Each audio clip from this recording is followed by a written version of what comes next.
जब बात आत्म सम्मोहन या सेल्फ हिप्नोसिस की जाए तो हर इंसान एक तरह से खुद ही एक तरह की हिप्नोटिक स्टेट ऑफ माइंड में रहता है। और कमाल की बात तो यह होती है कि बहुत बार तो हमें इसका पता भी नहीं होता है कि हम जाने अनजाने ही किस तरह के हिप्नोसिस को अपने ऊपर लागू करके चल रहे होते हैं।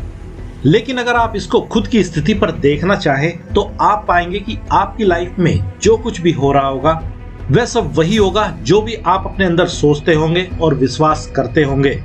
मतलब आखिर में आप पाएंगे कि जिस चीज के बारे में आपके विचार जैसे हैं वैसे ही रिजल्ट भी आपको अभी मिल रहे होंगे। अब हो सकता है कि ये सारे रिजल्ट आपके अपनी चॉइस के भी हो सकते हैं और अपनी चॉइस के विपरीत भी हो सकते हैं। लेकिन अगर आपके रिजल्ट आपकी चॉइस के ही है तो आप जाने अनजाने ही अपने आप को सही से और सही विचारों से हिप्नोटाइज करने में सफल रहे हैं। लेकिन अगर आपके रिजल्ट आपकी इच्छा के अनुसार नहीं है तो ठीक यहीं से सेल्फ हिप्नोसिस का काम शुरू होता है,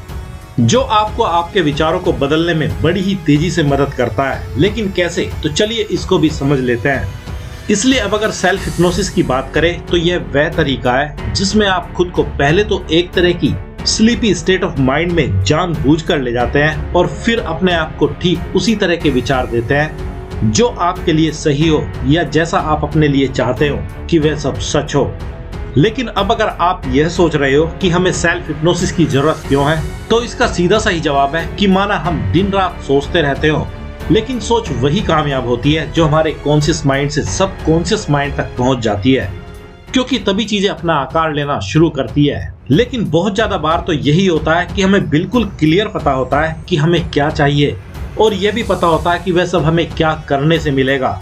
लेकिन फिर भी हम उसके लिए कोई एक्शन नहीं ले पाते हैं क्योंकि ये सारी सोच और प्लानिंग हमारे कॉन्शियस माइंड तक ही सीमित रहती है और कॉन्शियस माइंड ही हमारे लिए मुसीबत बना होता है।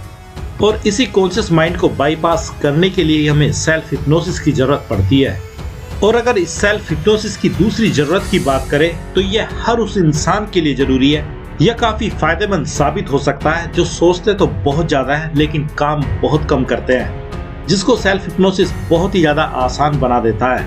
इसलिए अब अगर सेल्फ हिप्नोसिस को कैसे किया जाता है उसको जानने से पहले यह जान लेते हैं कि सेल्फ हिप्नोसिस के आपको क्या क्या बड़े फायदे हो सकते हैं। तो इसके अगर पहले बड़े बेनिफिट की बात करें तो आप सेल्फ हिप्नोसिस की मदद से किसी भी तरह की बुरी आदत को छोड़ सकते हैं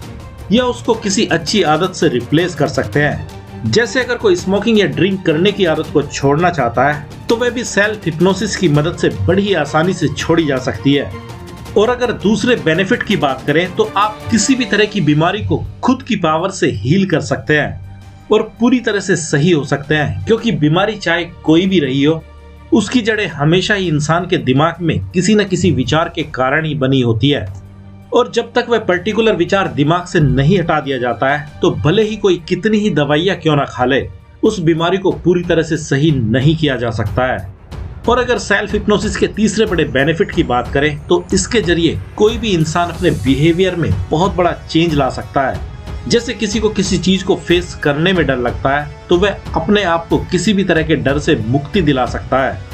क्योंकि जब कोई इंसान किसी भी चीज से डरता है तो उसके पीछे भी उसके द्वारा बनाए गए ही कुछ बिलीव्स और विचार ही होते हैं जो उसको किसी पर्टिकुलर चीज के बारे में वैसा ही सोचने को मजबूर करते हैं जैसा कि वो आज तक उस चीज के बारे में सोचता आया है। इसलिए अब अगर सेल्फ हिप्नोसिस को कैसे सही से किया जाए, आज इसके 3 तरीकों के बारे में जानेंगे, जिसमें से आप कोई भी तरीका अपने लिए अपना सकते हैं जो भी आपको इजी लगे। जिसमें से अगर पहले तरीके की बात करें तो इसके लिए आपको कुछ ज्यादा नहीं करना होता है, बस आपको एक टाइम के हिसाब से जैसे 5 मिनट, 10 मिनट या 30 मिनट तक किसी एक ही पॉजिटिव विचार को या पॉजिटिव वाक्य को बार बार खुद से कहना होता है। जैसे कोई अगर अपनी सेहत को पूरी तरह से सही करना चाहता है तो उसको बार बार खुद से यही कहना होगा कि मैं पूरी तरह से हेल्दी हूँ, या आप जिस भी चीज के लिए इस तरह का ऑटो सजेशन यूज करना चाहते हैं कर सकते हैं, लेकिन बस शर्त यही है कि उसमें कोई भी नेगेटिव वर्ड नहीं होना चाहिए। जैसे कोई इंसान यह कह सकता है कि मुझे कोई बीमारी नहीं है, तो यह लगता तो एक तरह से ठीक है कहने में, लेकिन फिर भी गलत है क्योंकि यहाँ पर पूरा फोकस बीमारी पर ही होगा।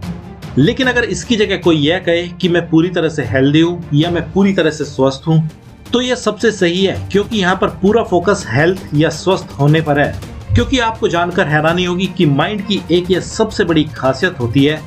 कि वह उन्हीं शब्दों को कोड वर्ड की तरह यूज करता है जिनको आप या तो जानते हो या आपने उनको देखा हो या महसूस किया हो। जैसे आपने किसी को बीमार देखा हो तो यह बीमार या बीमारी से रिलेटेड आपके दिमाग में इमेजेस चलाना शुरू कर देता है। ठीक ऐसे ही यह हेल्थ और स्वास्थ्य से रिलेटेड भी इमेजेस चलाना शुरू कर देता है। और जब आपको अच्छी हेल्थ ही चाहिए तो फिर आप बीमारी का कोड वर्ड अपने दिमाग को क्यों देना चाहोगे। लेकिन अगर आपके लिए यह वाला तरीका ज्यादा काम नहीं करता है तो फिर आप दूसरा तरीका अपने लिए अपना सकते हैं, जिसमें आपको अपने फेवरेट म्यूजिक का यूज करना होता है। जिसके लिए पहले तो आपको कुछ देर तक अपने फेवरेट म्यूजिक या सॉन्ग को सुनना होगा, और वह भी पूरे ध्यान से। और जब आप कुछ समय के बाद इस म्यूजिक की बीट के साथ खोने लगोगे, मतलब आपका कॉन्शियस माइंड इस म्यूजिक को एंजॉय कर रहा होगा और वह बिजी होगा, तो तभी आपको अपने आप को फिर से अपने मनचाहे वाक्य को मन में दोहराना होगा, जो भी आप चाहते हैं कि वह आपकी लाइफ में सच हो। लेकिन इसके लिए आपको इन सब बातों का ध्यान रखना बहुत ही ज्यादा जरूरी हो जाता है कि एक तो म्यूजिक या सॉन्ग सैड किस्म का नहीं होना चाहिए जिससे कि आपकी कोई सैड फीलिंग या यादें जुड़ी हो, और दूसरा इस म्यूजिक या सॉन्ग में ना ही किसी तरह के नेगेटिव शब्दों का यूज हुआ हो। इसलिए सबसे बेहतर तो यही है कि आप केवल वैसा ही म्यूजिक यूज करें जिसमें केवल म्यूजिक ही हो और कोई भी शब्द ना हो, तो यह सबसे बेहतर रहता है, क्योंकि यह काम और भी ज्यादा आसान कर देता है। क्योंकि हमारे कॉन्शियस माइंड को खाली म्यूजिक में कुछ समझ ही नहीं आता है कि वह क्या सोचे और क्या ना सोचे, क्योंकि उसको कोई भी शब्द कोड वर्ड की तरह मिलता ही नहीं है जिसको लेकर वह किसी तरह की इमेज क्रिएट कर सके और आपको अपनी कल्पनाओं में भटका सके। इसलिए आपका कॉन्शियस माइंड कुछ ही देर में पूरी तरह से शांत होने लगता है, और जैसे ही किसी का कॉन्शियस माइंड शांत होता है तो सब कॉन्शियस माइंड किसी भी तरह के विचार को सीधे ही एक्सेप्ट करने लगता है, और यही तो हमें करना होता है। तो ठीक जैसे ही आपको लगने लगे कि आपके दिमाग में कोई भी विचार नहीं आ रहे हैं और आप सिर्फ म्यूजिक को ही पूरे ध्यान के साथ सुन रहे हैं, तो तभी आपको खुद को अपना मनपसंद विचार या वाक्य या सेंटेंस बार बार दोहराना होता है। और जैसे ही आप कुछ दिनों तक ऐसा करेंगे तो आप पाएंगे कि आपकी लाइफ में रिजल्ट लगभग वैसे ही आने लगेंगे जैसे कि आपने विश की थी। लेकिन अगर आपको म्यूजिक आदि में कुछ ज्यादा इंटरेस्ट नहीं है और आपको मेडिटेशन ध्यान आदि करना अच्छा लगता है, तो तब आपके लिए तीसरा तरीका काम आएगा। और अब अगर तीसरे तरीके की बात करें तो इस तरीके में हमें मेडिटेशन का सहारा लेना होता है, क्योंकि जब कोई मेडिटेशन करता है तो उसका ही रिजल्ट होता है कि इंसान का कॉन्शियस माइंड पूरी तरह से विचारों से खाली होने लगता है। लेकिन सेल्फ हिप्नोसिस में आपको अपने दिमाग को पूरी तरह से विचारों से खाली नहीं करना होता है, बल्कि जैसे ही आपके विचारों में कमी आने लगती है तो तभी आपको खुद को वह अपना मनपसंद विचार देना होता है जिसके प्रति आप चाहते हैं कि वह विचार आपके दिलो दिमाग पर पूरी तरह से छा जाए। मतलब यही कि आपकी कंडीशन कुछ ऐसी हो जाए कि आप केवल इस टाइम इसी विचार को सच करना चाहते हो या सच होते हुए देखना चाहते हो। और इस प्रकार आप इन तीनों में से किसी भी टेक्निक को यूज कर सकते हैं। लेकिन इसके लिए आपको एक खास चीज का भी बहुत ज्यादा ध्यान रखने की जरूरत होती है, और वह यही है कि आपको एक टाइम में एक ही चीज पर फोकस करने की जरूरत है। जैसे अगर आप हेल्थ पर काम कर रहे हैं तो आपको जब तक हेल्थी होने का भूत ही सवार ना हो जाए तब तक आपको इसी अकेले विचार पर काम करते जाना है। और जब आपको लगने लगे कि आपके विचार और बिलीव्स हेल्थी रहने के बारे में पूरी तरह से सही हो चुके हैं, तो तब कोई दूसरा विचार इसी तरह से आप अपने लिए चुन सकते हैं। फील्ड आपके लिए कोई भी हो सकता है, चाहे वह मनी हो, लव हो, करियर हो या कोई स्पेशल टैलेंट।